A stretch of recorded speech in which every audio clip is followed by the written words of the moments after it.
Assalamualaikum warahmatullahi wabarakatuh. Saya Rida Lutfi dari kelas 12 IP 1. Saya di sini akan mempresentasikan tentang beriman kepada qada dan qadar. Pengertian. Qada dan qadar sering dikenal sebagai ungkapan lain dari kata takdir.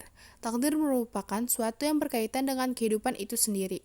Hukum dari takdir bersinggungan dengan sebab dan akibat yang saling mempengaruhi hasil takdir.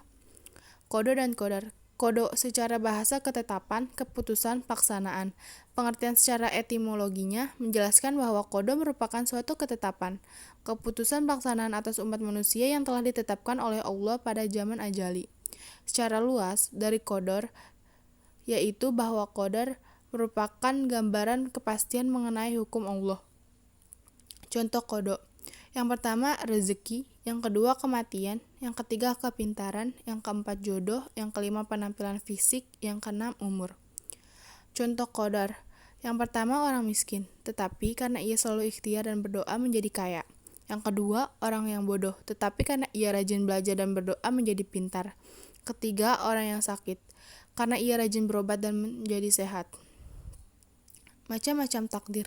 Yang pertama, takdir mualak, yaitu takdir yang masih digantungkan pada usaha dan ikhtiar manusia. Misalnya, seseorang ingin kaya, pintar, dan lain-lain, berarti orang ini harus melalui proses usaha untuk mencapai tujuan yang diinginkannya. 2. Takdir mubrom, yaitu takdir yang sudah tidak bisa dirubah oleh manusia walaupun ada ikhtiar dan tawakal. Misalnya adalah kematian manusia. Ciri-ciri orang beriman kepada qada dan qadar. Yang pertama, selalu sadar menerima kenyataan.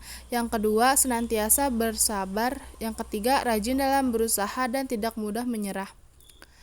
Hikmah dan fungsi iman kepada qada dan qadar. Yang pertama, melatih diri untuk bersyukur kepada Allah Subhanahu wa taala. Yang kedua, menghindarkan dari sifat sombong. Yang ketiga, menenangkan jiwa. Fungsi iman kepada qada dan qadar. Mendekatkan diri kepada Allah Subhanahu wa taala. Quran surat Al-Hadid ayat 22. Mendidik manusia untuk senantiasa berusaha atau ikhtiar. Quran surat Ar-Ra'd ayat 11 dan An-Najm ayat 39 sampai 42. Mendidik manusia untuk senantiasa sabar dan tawakal. Quran surat Al-Baqarah ayat 155 sampai 156 dan Ali Imran ayat 159. Mendidik manusia untuk tidak bersikap sombong atau takabur. Quran surat Luqman ayat 18. Thank you. Assalamualaikum warahmatullahi wabarakatuh.